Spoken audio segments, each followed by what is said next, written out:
నమస్తే ఫ్రెండ్స్, ఈరోజు నేను మీకు రాగి పూరీలను తయారు చేసి చూపించబోతున్నాను. దానికోసం ఒక కప్పు రాగి పిండి, ఒక కప్పు మైదా, కాస్తంత చక్కెర వేసుకున్నాను. మైదా ప్లేస్లో గోధుమ పిండి అయినా వేసుకోవచ్చు, కానీ 2 కప్పుల గోధుమ పిండి వేసుకోండి ఒక కప్పు రాగి పిండికి. ఇలా బాగా కలుపుకున్న పిండిలోకి కొన్ని నీళ్ళను వేస్తూ పిండి ముద్దలా తయారు చేసుకుందాం. ఈ పిండి ముద్దను చిన్న పూరీల్లా ఒత్తుకొని ఇలా సాఫ్ట్గా కలుపుకున్న పిండి ముద్ద నుంచి పూరీలను తయారు చేసుకుందామండి. ఈ పూరీలను వేడివేడి నూనెలో వేసి ఒకవైపు కాలిన తర్వాత రెండో వైపు తిప్పుకొని బాగా కాల్చుకోండి.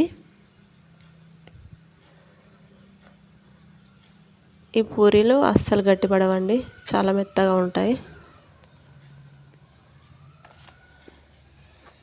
ఇలానే పిండి మొత్తం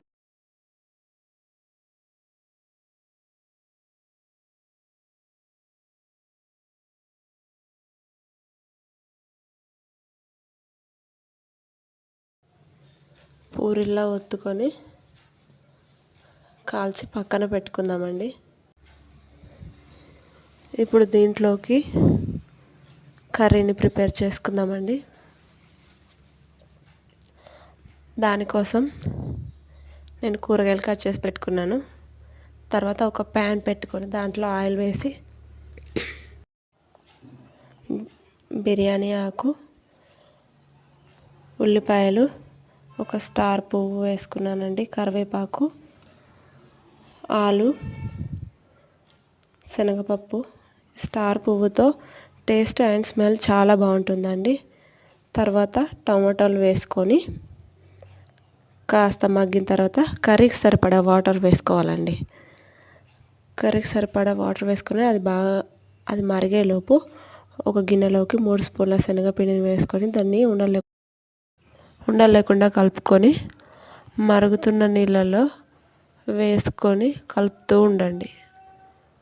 అడుగున గడ్డ కట్టకుండా వేసుకొని కలుపుతూ ఒక 2-3 నిమిషాలు లో ఫ్లేమ్లో ఉడికించండి. హై ఫ్లేమ్లో అయితే గడ్డ కట్టిపోతుందండి.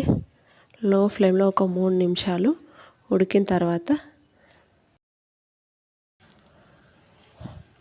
ఇలా ఉడికిన తర్వాత సర్వ్ చేసుకొని తినేయడమే. టేస్ట్ అయితే చాలా